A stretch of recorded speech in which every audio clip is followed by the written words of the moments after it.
Every year in the NFL, it's a new team. As far as goals go, we have one. Putting a fucking ring on our finger. Welcome to the Buccaneers Observer Podcast. This is Ralph Phillips. I'm Molly Bay. Today is December 26, 2019. Happy post-Merry Christmas, everyone. Sad times. We only have one more week left.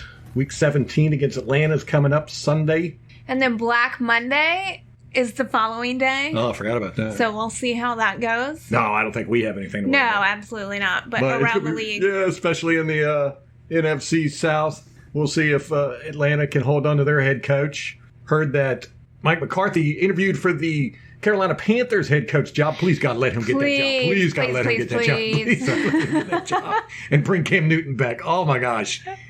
Yes. As we found out from Green Bay after he left, Aaron Rodgers was running the show there. And if he comes to Carolina, Cam Newton is certainly not equipped to run a team like that, like Aaron Rodgers is. Well, at least, with Cam Newton's leadership, the whole team will have, good style, or at least style. I don't know if it'll be good. And, funky hair.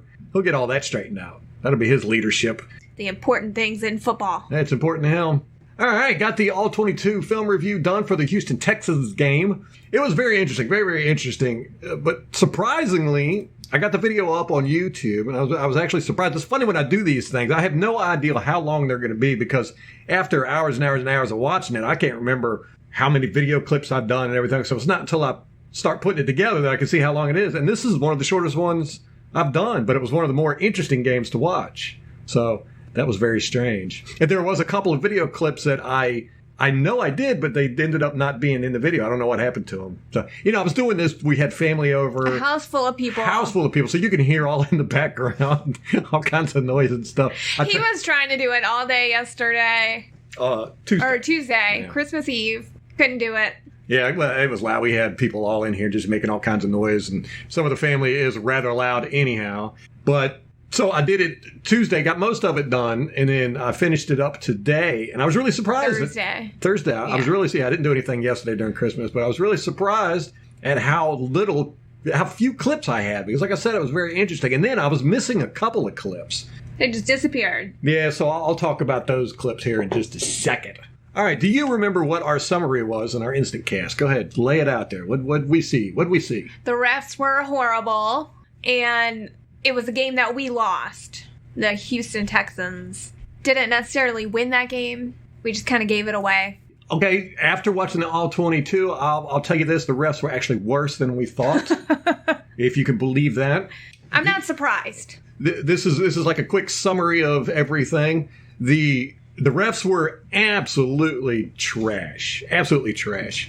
I can't remember which game it was a while back, but I think it was a really bad ref game. I want to say it was New Orleans. Seattle, maybe? I don't think it was Seattle. I can't remember, but I think we had quite a few screw-ups by the ref. I want to say 9 or 15, something like that. Well, anyhow, in this one, I counted 12. Wow. Yeah, that's a lot.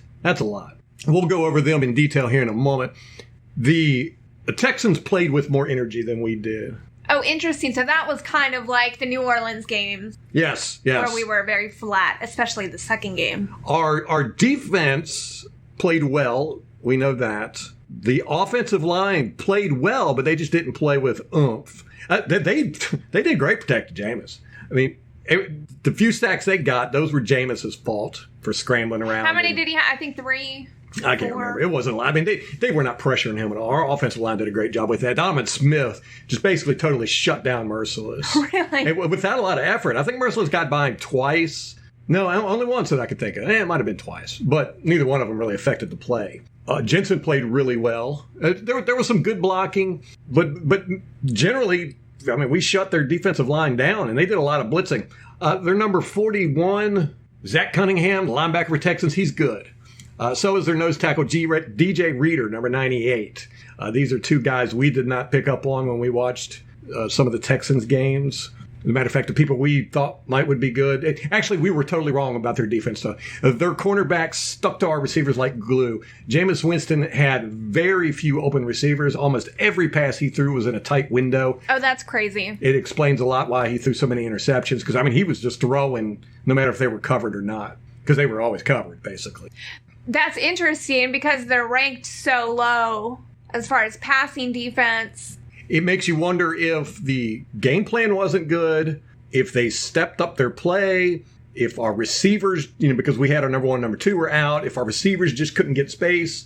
Don't know, but they stuck to them like glue. It kind of looked like our secondary. Our secondary played very well. Our defensive line played very well. We pressured Deshaun Watson quite a bit. Not as much as I would like to have seen, of course, but... He's hard to pressure, though, because he's a mobile quarterback. He can usually escape. And that is his number one thing, is a mobile quarterback. I mean, we really kept him in check, him and DeAndre Hopkins. He's a mobile quarterback, and he does just like Jameis Winston. Sometimes he would scramble for no reason, and he would get, run into sacks, and he was missing guys that were open downfield, not seeing them. So it reminded me almost exactly of Jameis Winston, except Deshaun Watson has a little bit more grace. He doesn't look like a newborn giraffe when he's running around. Got a little bit more speed to him. Lavonte David played very well. I would say he was the best player on the field. This is going to sound really strange. Our worst unit, and I think this is what hurt us the most, was special teams. Really? Yeah. We were talking about, I was like, why aren't they having Dare back there returning punts and kickoffs? And then they did, and he just wasn't getting anywhere, and nobody was able to get anywhere. We got hardly any yards. It wasn't them. It was our blockers. We had... And I pointed this out in the video, 51 Minter, 34 Adams, 37 Mazzy Wilkins, and 24 Stewart were all guilty of not blocking a single person on punts and kickoffs sometimes. Almost every punt and kickoff, they were just guys not blocking anybody. Were they whiffing or were they just not trying? I wouldn't say they weren't trying. It was just like they... half-assed it? I wouldn't even say they weren't giving effort. They were just not... executing well? Yes, let's say that. There was one kickoff right after they scored a field goal in the first quarter, I think it was. I want to say it was Mazzy Wilkins. I can't remember. Minter, I put it on the video. Two of them on the right side of the line, two of our guys. One of them was Minter, I remember that. Just let three guys run right past them, and the returner just got clobbered by them. It's very strange. They didn't block a single person. There was a punt, actually two punts, where we had two guys on the gunner, Kevin Minter and Adams one time. We had two guys blocking one guy. That one guy for the Texans just ran right between Minter and Adams. They didn't lay a hand on him. He just ran right between them, ran down the field, and made the tackle as soon as the guy caught the ball. Another play, another punt. I want to say it was Mazzy Wilkins and Minter this time. The guy goes around them. It was two guys on one, two guys on the gunner. He runs around them. They turn around and start chasing him. And another Houston Texan guy comes running up right behind them. And they're looking at the guy that ran past them. And the guy that is behind them ends up making the tackle. I mean, if they would have just turned around and blocked the guy, because you can't block a guy in the back. Why even care if he's running past you? Just turn around and block somebody else. But the guy was running right behind them and then just veered left real quick, made the tackle. So our special teams unit has got to step up. There was one where, Ryan Smith is usually our special teams guy. He did not a whole lot in this game. I want to say that Houston's special teams, they pay a lot of attention to their special teams. We don't seem to. Ryan Smith, 29, was running down the sideline as a gunner. No, he was blocking. And the guy he was blocking, number 33, grabs him and pulls him to the ground right in front of a ref. All right, this is one of the 12 that I'm going to talk about here in a minute. And 33 goes, and he ends up making the tackle. And you see Ryan Smith walk up to him and stick his finger in his face. Oh. The very next punt, 33 is running down the field. Ryan Smith runs over to him and grabs him by the jersey and just yanks him straight down, makes him face plant into the ground. And Did he get caught for that? No. Oh, good. Okay. No. Well, that's another one of the 12. So he got his revenge. But yeah, our special teams unit did not play well. And it really was a difference in the game. Because this was a very close game. This was an inches matter game. Right behind them, I'm going to put Jameis Winston. He did really good with, making some very difficult passes, but he was scrambling out of the pocket too much when he didn't need to. Like I said, our offensive line did a great job giving him clean pockets And it just was not a whole lot of pressure on him, but he just seemed to have those happy feet this game, and he was... Those really seem to affect him when he has the happy feet. Mm-hmm. It seems like the games where he's had a poor performance, he's been very flighty like that. Yeah, he gets skittish. But he did that too much, and he made poor decisions. One of the decisions he made... I'm not really knocking Jameis for this game because, like I said, I mean, these cornerbacks were glued to our receivers, and Jameis Winston did a great job. And we were within 3. I mean, it's not like we got stomped. And despite the 4 interceptions, we had the chance to win it. Right, which is what I'm getting to next. We got the ball with, I think it was 29 seconds left in the fourth quarter. We were down on our goal line. We had to drive. All we needed was a field goal. So we had to drive 60 yards, we'll say, in 29 seconds, right? Jameis hikes the ball. He's in a shotgun. He hikes the ball. Winston, again, feels phantom pressure. He runs around, and he ends up throwing a check down to 44, Dare Ogunbowale, right in the middle of the field for 9 yards. Dare gets tackled. They have to run up there and do another play, and they ended up snapping the ball with 4 seconds left. Jameis Winston throws it to, I think it was Hyman he threw it to. Hyman dropped the ball. Game over. Well, on that first play, we had 26 seconds about left. When Jameis Winston threw it to Dare Ogunbowale, he had 17 Justin Watson wide open down the field. Yeah, about 20 yards, standing on the sideline. If he would have hit Justin Watson would have just stepped out of bounds, stopped the clock. We would have had 15 seconds left. We would have only needed about 40 yards to go. 2 more plays like that in 15 seconds, boom, kick a field goal, tie the game. But instead, he throws it in the middle to Dare on a check down. I don't know. He should have thrown that ball away. I mean, they couldn't have been blitzing that many. They knew they were going down the field. Well, he didn't have... I mean, he was in the end zone, but he just... Well, that's what I'm saying. Houston knew at that point that he needed a big chunk yardage play, so I can't imagine that they rushed that many. He felt pressure and just immediately just started scrambling around. And it's sometimes it's just so frustrating. But that right there... that killed it for us. That was the end of the game. When he threw that pass to Dare in the middle of the field for 9 yards, that was it. There's nothing we could do. And he missed seeing Justin Watson open 15, 20 yards down the field, standing on the sideline. But I don't think he could have really thrown it to him because he threw it to Dare on the run, and that pass would have taken, he would have had to play on his feet. That would have had to have been a little bit of velocity on that ball.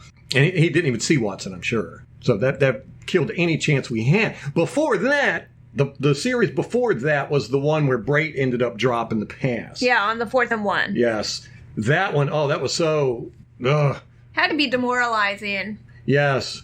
Well, first off, it was, this is in the fourth quarter. It was 4:22 left in the game. 28 Hargreaves. This is 3rd and 1. Hargreaves made a crucial tackle for a loss on that and made it 4th and 3. Ugh. I know. And the score was 23-20 at that point. We were on the Houston's 47. I mean, yeah, and then we went for it on 4th and 3, and Brate dropped the ball just flat out right in his hands. He turned his head before he caught it. He was wanting to run before he got the ball. Yeah. And it was just like, oh my gosh! It was at that point where you're like, that was all Buccaneers football. We just shot ourselves in the foot like 4 times in a row, and then that was game. But that whole game immediately he throws a pick 6. Yeah. But we've been making up for that. Yeah. It's not something that we couldn't overcome, and we did overcome it, but there were just so many other mistakes. Yeah, the first pass that Winston threw, the interception, it was actually his first pass of the game. He had O.J. Howard open across the middle, but 74 Marpet had gotten pushed back into Jameis, so he had to throw it. If he could have waited a split second longer, Howard was wide open. I mean, he still had Howard open. I mean, it would have been a tighter throw, but I mean, about the time the ball released out of his hand, Howard was open at that point. And it would have been a really easy throw, and it wouldn't have been an interception, most likely. Who knows? So, our first run of the game, 97 Blackson, he ended up beating 74 Marpet and 76 Donovan Smith for the tackle. But like I said, generally we kept them in check. Their defenses really did not get a lot of pressure on Jameis. Houston had a lot of quick throws, very few long routes, very, very few, where Deshaun Watson, kept the ball and, for more than 3 seconds in the pocket. And generally, when he kept it that long, he was going to run it. 74, we had talked about him. Max Sharping, he was a rookie left guard. We were talking about how, going up against Vea and Sue and all that, they'd probably eat him alive. No, he did great. Did great. They should be very, very proud of that guy. The sack at 2 minutes in the fourth quarter by 59 Merciless, gotta love that name, was totally on Jameis Winston. He got the happy feet, ran around. Donovan Smith had blocked him. Merciless great. Jameis Winston ran out of the pocket. Merciless was able to get him from behind. But even right then, he had 44 Dare Ogunbowale running across the middle. But because Jameis Winston had his shoulders turned scrambling, he couldn't throw it to him. So that, his scrambling and decision-making just were not good. But we still could have won, despite him. I think that if our special teams could have gotten any yardage, moved the ball down the field just a little bit. Well, on the flip side, how were they when Houston was receiving? Anything of note? Yeah, well, our special teams unit, since Ryan Smith has come back, has played very well. Ryan Smith is almost always down there for the tackle. They pretty much kept Ryan Smith in check. This is the first game where I've seen where Ryan Smith didn't really contribute a lot to special teams. I don't even know if he had a tackle on special teams, which for him, that's unheard of. So they really focused on special teams. I don't know if they do that all the time or if they just did it for us because they saw it's a weakness of ours. Our special teams before Ryan Smith got here, if anybody remembers, at the beginning of the year, our special teams sucked. And then Ryan Smith came back from suspension and he made it, average anyhow. So let's get to these refs. Oh my gosh. They were so bad, so bad. In the first quarter, 2:01, number 50, Adams for Houston, Texas. He's a linebacker. He just decleated, number 17, Watson, Justin Watson. Justin Watson was coming across the middle of the field as a receiver. And Adams just took 3 steps over to him and just put a shoulder right into him, knocked him off his feet on his ass. It should have been illegal contact. I don't know how they did not see that. Was the ball in the air at the time? No, because I would have said defensive pass interference. Right. Yeah, I mean, it was so blatantly obvious. And, if it was the first thing I saw in the film, I wasn't even looking for it. And I was like, God, what in the world happened there? But yeah, he took a couple steps and put a shoulder right into Watson as he was coming across the middle of the field. The second quarter, this is the one where Jameis Winston threw an interception. The defender jumped up and caught the ball. Both him and Perriman came down with it. At the same time. I looked at this from every angle I could get, and there's no way you can't say Perriman did not have simultaneous possession of that ball. They both caught that ball at the same time. And the rule is to default to the receiver. Yeah, simultaneous possession goes to the receiver. Now, if the defender had caught the ball and then Perriman had grabbed hold of it, then that would have been the defender's ball. But it didn't. Perriman had his balls on had his hand. had his balls in his hand? Perriman grabbed hold of that ball at the same time the defender did. And they both went to the ground and maintained possession all the way through. That should have been Perriman's ball. Second quarter, 12-16. Number 63 had hands to the face on number 93 Ndamukong Suh. That was not called. It was blatant. I mean, he pushed Suh's head completely back. A number of those happened during this game, but I didn't write them all down. So there could have been more than 12. Oh, yeah. And if you count all the holding, I didn't even mess with the holding unless it was really bad. There was plenty of that to go around.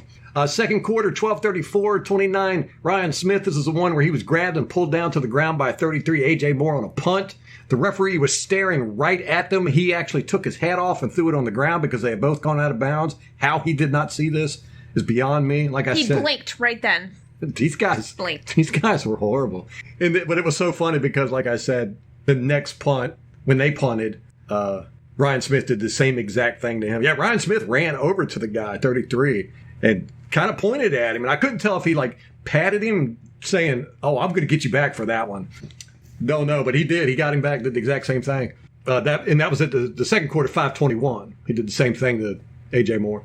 Second quarter, 126, the Dean interception. Dean pushed off on 12 for that interception. Ooh. Yeah, in the back. It wasn't a big push off, but it was just enough. Yeah, that maybe it should have been called. It should have been called. On that same play, 77, one of their offensive linemen, Chris Clark, had hands to the face on 58 Barrett. No call on that one. Fourth quarter, 97, Schreiner, a long snapper. He holds 52 and tackles him on the punt. If 52 got up and he was just like, come on, refs. He did. It was a blatant. He grabbed hold of him and tackled him to the ground. No call on that one. Fourth quarter, I'm not sure on the time of this one. It's a 77 again. He false started. No call. This was an interesting one because Nacho is in front of 77. And 77 false starts. gets the jump on Nacho, but Nacho ends up olaying him. 77 falls on the ground. Nacho runs over. It's a running play. Duke Johnson gets the ball, and he's going behind number 63. Well, 63 steps in front of Duke Johnson. Right as Nacho was going to tackle Duke Johnson, Nacho ends up tackling 63. It was funny. It was just a big old bear hug. Whoops. I was like, oops. Wrong guy. Yeah. And then we have the ones that we talked about after the game. The second pass by the Buccaneers was a DPI that was challenged by Arians, and we lost that one. That was an obvious defensive pass interference. The call on Dean for holding, that was BS. And then the obvious fumble on Houston in the first quarter, 5:36, that wasn't called because the refs claimed forward progress, not reviewable. That was complete BS. I looked at it from all the angles. I mean, the guy had one. He was upright. Yeah. I mean, he was bent over and in the process of falling, basically, we're tackling him. Yeah, but he had one leg. One leg was wrapped up. Yeah. I mean, if you're going to call a guy no forward progress because somebody's holding his shoe. I mean, think how many tackles have been broken on the Buccaneers because of that. Yeah. So, yeah, the refs had a horrible, horrible game. Most of it went in benefit of Houston. So we got to do something about these refs. It's so ridiculous. You know, I was looking at the rule book. I go to the rule book while I'm doing these videos to make sure I know what I'm talking about with this stuff. And I swear to God, the rule book is getting impossible to understand. There was a blindside block.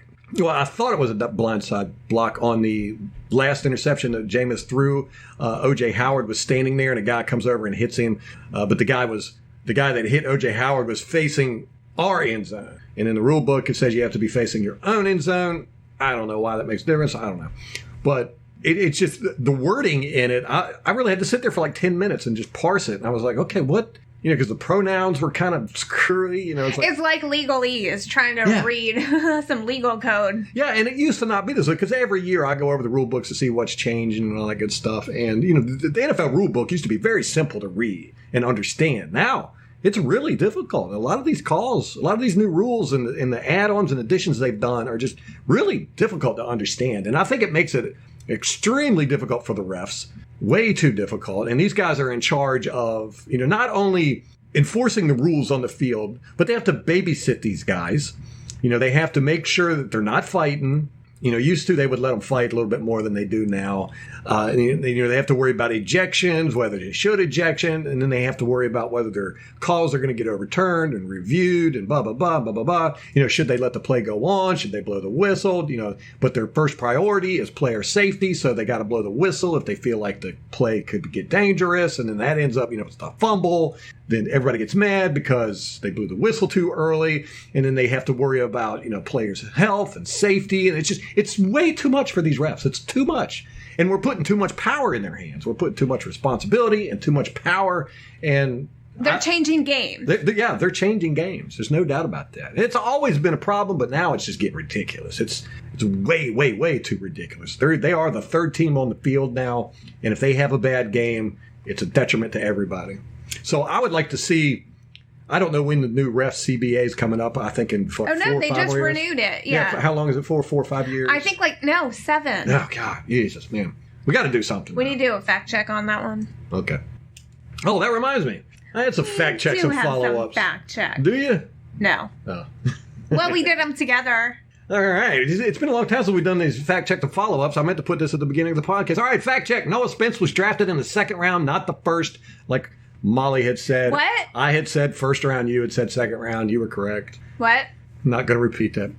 Fact check. Peyton Manning has 2,618 yards through 5 seasons. Winston has 9,536 yards. Winston would have to throw 1,082 yards week 17 to tie it. Wait, no, you got 20,618 yards, not 2,000. You missed a zero. No, you said 2,000. All right, 20,618 yards is what Peyton Manning had through 5 seasons. Winston has 19,536. Winston would have to throw 1,082 yards this week against Atlanta Falcons to tie it. I think he can do it. I wonder if Peyton's numbers include playoffs too. Because that would make a difference if you're getting extra games. If you look at Peyton Manning's and Jameis Winston's numbers, statistics, I mean, it is scary how identical they are. Yeah. All right, Jason Licht. We had talked about his draft picks. 5 of his last 6 first-round draft picks are serious contributors to our starting offense. We're talking about Mike Evans, Jameis Winston, O.J. Howard, Devin White, and Vita Vea. The one that isn't, Vernon Hargreaves. That's a pretty good list there. I like all of them. I do too. I think, and they're major contributors. So yeah. So people give Jason Licht a hard time. I can understand why they would, but again, it's the same thing with Jameis Winston. Who are you going to replace him with? I mean, who's a good GM? We don't know. I don't even know what makes a good GM. Right? I don't know how to be a GM. I don't know. Yeah. Who is a good GM? I mean, if you were to look across the league. Do the GMs, how much football analysis are they doing, or are they just listening to their scouting departments? Or the coaches? How much football knowledge do they have? Yeah, how much say do the coaches have? We know that Lovie Smith was in charge of player personnel for his first 2 years here. Only 2. Only 2 years. Thank God. So, I don't know how much Jason Licht had to do with those picks, but, we're always biased towards Buccaneers anyhow. I'm never in favor of firing people and cutting people. Jason Licht, he's done a fine job to me. I don't have a problem with it. But so many people, and I understand why, because you got the Jason Aguiars, you got the Noah Spence, you got the Vernon Hargreaves. We seem to get a lot of guys who just don't perform well. But that's going to happen with every team. It's like with the quarterback situation. People are like, oh, let's draft a quarterback to replace Jameis. Get rid of Jameis and just get another quarterback. I'm like, wait, do you not follow what goes on in the league? I mean, 15 of the 32 quarterbacks in the league could be considered okay. The rest of them suck, right? The bottom 15 guys are not really good. You don't want to replace Jameis with the bottom 15 guys. And then you look at all the quarterbacks that have been drafted, just since Jameis Winston has been drafted, how many of those are starting in the league? I mean, we need to do a breakdown, to get some data analysts to figure out how many quarterbacks have been drafted into the league since Jameis Winston was drafted, and how many of them stayed in the league, and then how many of them are in the top 15 or 10 quarterbacks in the league. Because that's what you want if you're going to replace Jameis Winston, because no matter what you say, Jameis Winston is at least average. He's going to be in the top 15. So if you just want to replace Jameis Winston with a guy that's just as good, then you're talking about somebody in the top 15 of the league. This sounds like an analysis for Tom Bassinger. Yeah, no. So again, if we get rid of Jason Licht, who are we going to replace him with? There's nothing to say that the guy we get is going to be better or worse. It's a gamble anyway. I believe in you deal with the devil you know. So there you go. So is that your stance on Jameis too? Yeah, it really is. Yeah, me too. It's our defense is stepping it up. If we can retain a lot of our defense, they're going to play as good, probably better next year, because our secondary, they're all new guys. This is the first time in the NFL, but for a lot of them, they've gotten better towards the end of the year. I mean, actually, they're really, really good. So next year, we can expect them to be as good, if not better. They can make up for some of Jameis Winston's screw-ups, which is what we need. When one unit or one player starts screwing up, another unit steps up to fill in that gap. We haven't had that. So yeah, I'm a fan of keeping Jameis Winston. It's just I sure don't want Andy Dalton or Cam Newton or Phillip Rivers. I wouldn't mind Phillip Rivers, but not over Jameis. I feel like if Jameis was my first option, let's go with that. Unless Tom Brady's available. If Tom Brady's available, I would say, I'll take Tom Brady. What about Drew Brees? Well, I just don't like Drew Brees as a person. And to be honest with you, I have never liked their offense. I'm just, that dink and dunk stuff, although Tom Brady's a dink and dunker too. And to me, it's just boring football. All right, so anyhow, speaking of GMs getting cut and coaches getting fired and new quarterbacks, what do we got with the Atlanta Falcons coming up, 17? Molly's got the preview ready. We're going to go ahead and do that because we're not going to have a podcast out. We were late with this one because of Christmas. We forgot to tell everybody we weren't going to be doing a podcast on Christmas Day. So we figured we'd just combine the two, get this one out tonight, let it sit throughout the weekend. All right, so we're going to talk about the Atlanta Falcons, Week 17, our last game. It's meaningless as far as playoffs are concerned. It's not meaningless as far as jobs are concerned. If we lose to the Atlanta Falcons, especially if we get our butts beat, I don't know.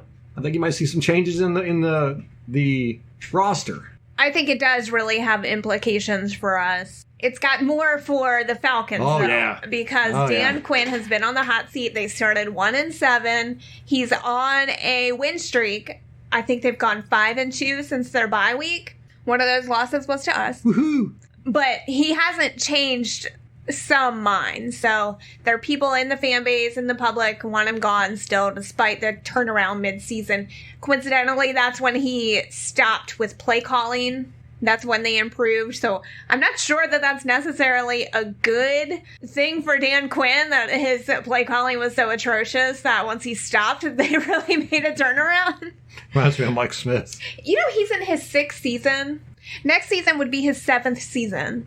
Wow. That's crazy. You know, I still feel like he's a new coach there. So it's been 6 years. He's taken them to the Super Bowl, which they lost. in an embarrassing fashion. 28-3. I'm still laughing. I know. And then, you know, what else has he done? So we'll see. Black Monday will vary. Oh, I fully expect him to cut him. You think so? Yeah. And Matt Ryan, he doesn't have any more guaranteed money, right? I don't know, but I haven't heard anyone else talking about him being gone. He's played really bad this year.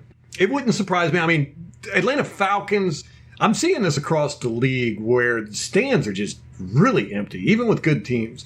There's a few teams, you know, that always have consistently fill out their stands. Dallas, Green Bay, Kansas City, Giants, you know. San Francisco, since they made the turnaround this year, they've been showing up. Because last year, remember, their stands were really empty. Yeah, bandwagoners. Yeah, but like Atlanta, their stands are worse than ours. Yeah. So I think Adam Blank is going to have to seriously. Arthur Blank is going to have to seriously think about making some major changes just to get people in the stands. And especially because they just built that ridiculous stadium and now they can't even fill it up halfway. And they put a Chick-fil-A in there, and Chick-fil-A is closed on Sundays. I'll never understand that. I mean, it's obviously for all the other events they do in the stadiums, but maybe, I don't know. It's weird. It is weird. It's a weird choice. Atlanta's weird. The Falcons are weird. Arthur Blank's weird. He is he looks like a villain. Yeah. Like in a Batman movie or something. Just a very strange looking man. All right, so what do we got going on with this matchup?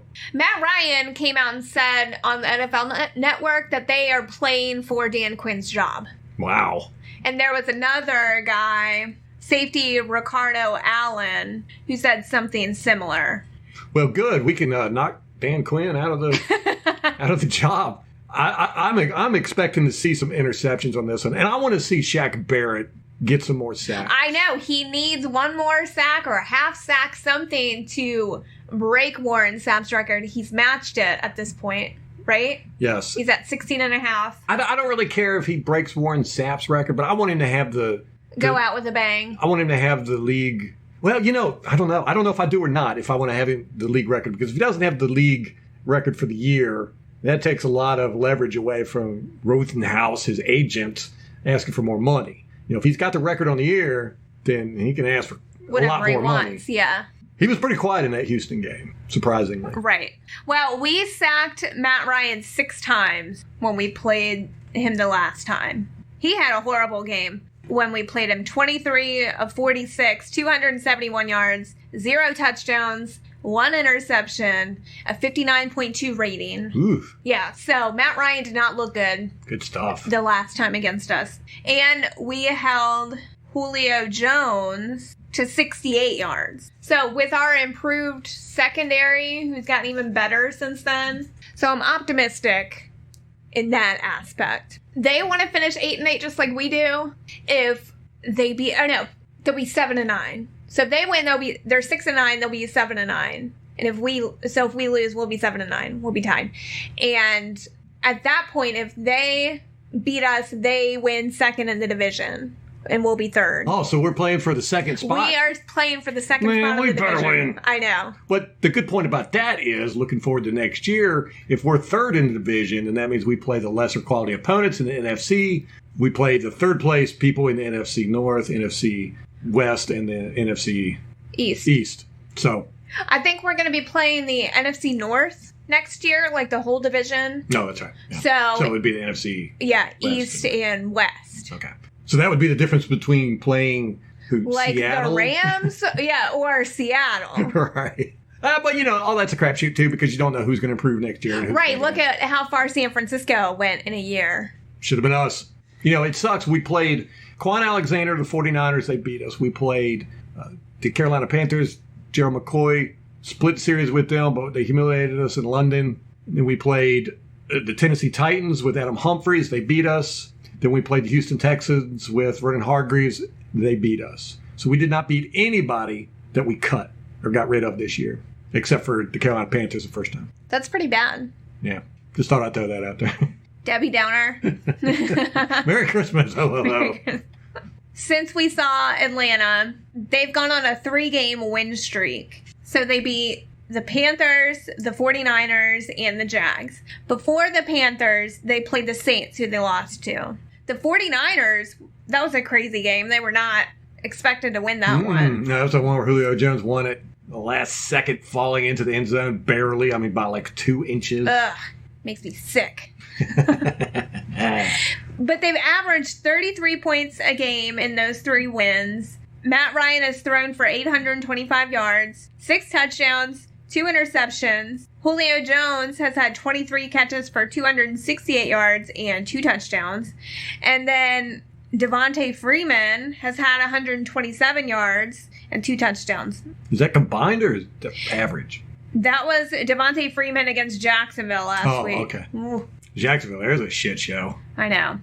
So the quality of their opponent hasn't been great. I mean, the Panthers and the Jags. San Francisco. What are you talking about? The Panthers are contenders. Still not contenders. But they did beat the 49ers. They lost to the Saints. So it seems like they're kind of as hot and cold as we are.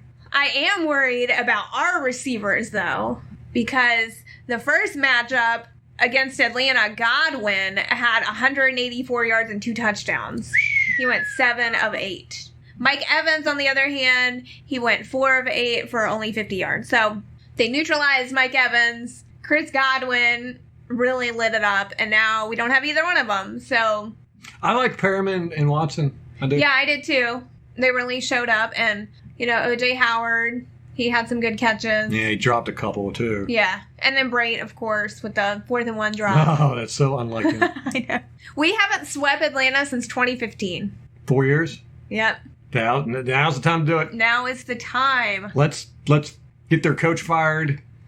Let's demoralize them. Let's make them go into next year. Negative record. We made some more roster moves this week. So we signed wide receiver Jaden Mickens to the active roster from the practice squad. We also signed cornerback John Franklin from the practice squad to the active roster. We waived Jordan Leggett, the tight end. Really? Yeah, and then we waived Ishmael Hyman. Really? But then we signed both of them to the practice squad. That's interesting. I know. It makes you wonder, are they trying to get some of the guys on the practice squad some more reps just to see how they do in a regular game? Or is it very much a demotion and a testament to Jordan Leggett and Ishmael Hyman's performance? Yeah. Interesting. I did not know that. Jameis only needs 92 yards to become the 8th quarterback in NFL history to pass 5,000 yards in a season. It's been done 12 times, but only 8 quarterbacks have done it. Impressive. Right. But he only needs 2 more interceptions to be the first quarterback to have 30 touchdowns and 30 interceptions in a single season. You can do it, Jameis. Come on. That's a record I'm okay with him not having. I don't know. I like having weird records just to throw the stats guys for a loop. That's true. People do get kind of hung up on them sometimes. Lavonte David was named to the 2010s All-Decade team by NFL. Really? He was. Also named for linebackers were Luke Kuechly and Bobby Wagner. I agree with all 3 of those. I agree. So it's nice to see him get some recognition after being snubbed for the Pro Bowl again. Yeah, it's pretty bad when Lavonte David's biggest claim to fame is that he's never gotten any fame. I know. It's like everybody I talk to about Lavonte David, even if they're not Buccaneer fans, they're like, man, I just don't understand why that guy hasn't made it to the Pro Bowl. He's so good. He's so underrated. Underrated, yes, yeah. That's what he says. Oh, yeah, in the video I showed, and it really doesn't do it justice on the video, but that fumble that Lavonte David caused on Duke Johnson, oh, God, that was beautiful. Lavonte David, one of his biggest things that I've always liked about him is and this is key for linebackers, is to be able to avoid blocks or to be able to shed blocks. And Lavonte David was the best at that for the first few years. And it seems like once he got his big contract money, he kind of fell off in that aspect. But, well, I don't know how much of that was coaching also, Right, yeah. because the rest of the team was doing it too. yes, that's right. Where they would go right to the blockers. Right to the block. It was so weird. But that on that play, 77 pulls their left guard. He pulls, and he has a straight-on shot to block Lavonte David. And it's a big boy. 77 is a big boy. And he goes to block Lavonte David, and the running back is right behind him. And he goes to block Lavonte David, and Lavonte David just dips his shoulder, and the guy totally misses him. He falls flat on his face. And not only did David evade the block, made the blocker fall down, he got a tackle for a loss and knocked the ball loose, all in the same split second. I was like, man, that is masterful. That's some elite level crap right there. He's just such a playmaker. Yeah, he's very solid. He made very few mistakes. Yeah. Lavonte David makes very few mistakes. Underrated. Agreed. All right, so what's your prediction? Well, How do you think this is going to go? we pluck the Falcons. I think it's going to be a mess for them. You don't think riding off this momentum that they're on, No. that they can come out with a win, squeak out with a win? They beat the Carolina Panthers and the New Orleans Saints before we played them. They were on a huge high. Remember that? Yeah. And then we knocked them back into reality. And that was at their house where they've got For one game, though, then they lose to the Saints, but then they come back and go, they're on a 3-game win streak. Albeit the opponents are not great, but they did beat the 49ers. Well, we're going to give them a reality check. So I'm saying, whew, man, I'm going to go high. I'm going to go 42 us, 28 Atlanta. I think they're really going to struggle scoring points on us. Our defense is, one, pissed that they played so well last week, and we still lost that game. But that's one thing I love about this defense and I love about this team, man. It just seems like they don't get discouraged about anything. I mean, they're still out there playing. They want to win every game, every play, every down. And that includes Jameis Winston. I think that's On where the they other get side it of the from. ball. I think that's where they get it from. Yeah. It's like no matter what happens, you get beat on one play, you come out there, you knock the guy's head off the second play. It's like what Ryan Smith did. Hey, guy holds you, takes you to the ground, do the same thing to him next time, and then get up in his face about it. All right, I'm going to go. I don't think it's going to be that high. I'm split on this one. I could see us losing it. I could see us, it really could go either way, but I am going to be a homer. I'm picking the Bucs. That's why I married you. I'm going to go 32-26. That's a good one. That's respectable. It's a weird score, too. Mine's a little bit of wishful thinking. It could happen. Oh, yeah. With this team, it could definitely happen. But I think we get the win. I think we're going to sweep them. All right. And we got our picks in. We got the last game of the season. I'm so sad. I know. It's about time to hibernate again. February rolls around. I get kind of sad, morose. But then free agency starts early March. Yeah, we usually start watching the season again from game Well, one. really, you get like 1 month off between Super Bowl and free agency. Between the end of the season and Super Bowl, you have playoffs, and then you also have all the personnel and coaching changes. So, I mean, there's stuff going on intermittently, but it certainly doesn't compare to the regular season. And we've got a lot of questions with the Bucs roster. Yeah. So I think free agency this year is going to be a lot more exciting than it was last year. We do have that to look forward to. Yeah, I'm hoping we can really retain a lot of guys and a lot of coaching staff, too. I know, I worry about that. I've seen Byron Leftwich and Todd Bowles, their names kind of floating around, and that makes me nervous. Especially Todd Bowles. I don't think Byron's ready for a head coaching position, but... No. But it wouldn't surprise me. You got these dumb owners like Dan Snyder that will... Hire anybody. Hire me, Dan. If you got a name, they'll hire you. And also, there's some strategy involved. You hire guys from, to hurt your opponent. So, take them away from your opponent. So, anyhow. Right. Carolina's going to be on the hunt, and maybe Atlanta. It's going to be an interesting offseason. One of the biggest things, and we've talked about that quite a bit on this podcast, is this is a new era for the NFL. We are losing a lot of the veteran quarterbacks. The league is changing. This is the last year we're going to see the reign of the veteran quarterbacks. I mean, we're Phillip Rivers, Eli Manning, Cam Newton, maybe Matt Ryan. Tom Brady becomes a free agent. Tom Brady. It would surprise me if he leaves it, New England. Yeah, but, me too, but... it could happen. He could retire. I think Drew Brees, is he going to be a free agent? I'm not sure. We'll have to look into that. I don't know about that one. Andy Dalton, Matthew Stafford.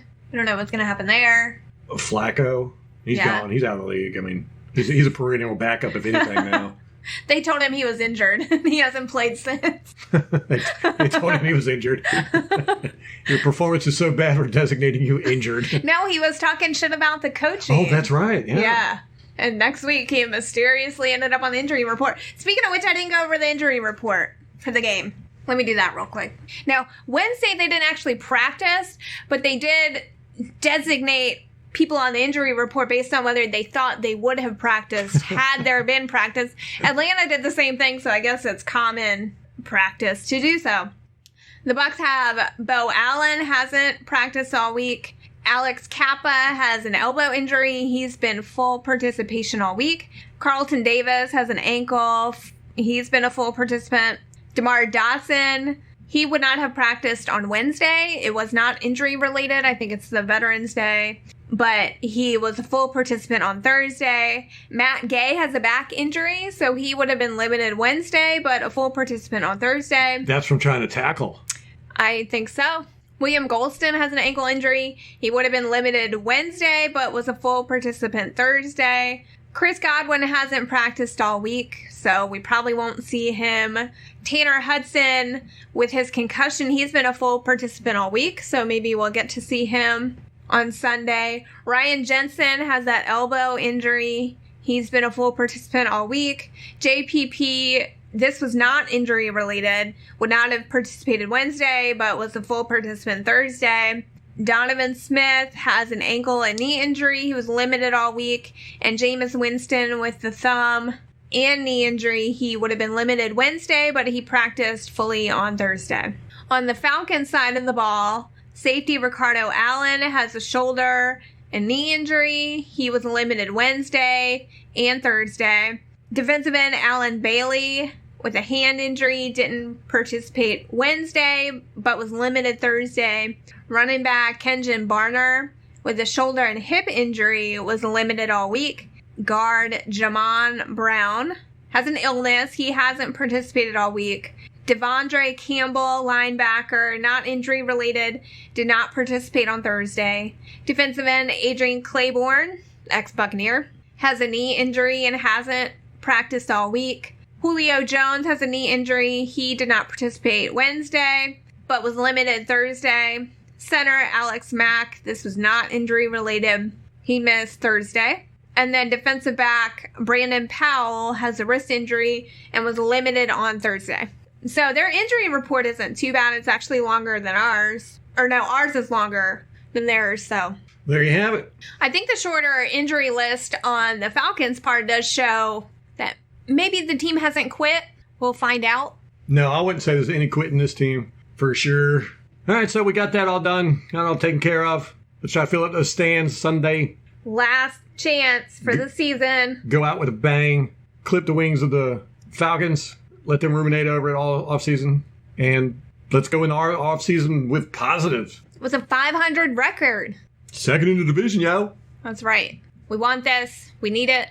All right, well, I hope everybody had a Merry Christmas, and we will come at you Sunday evening with our instant cast, letting you know what we thought about this butt whooping we're going to put on the Falcons. But until next time, Go Bucs.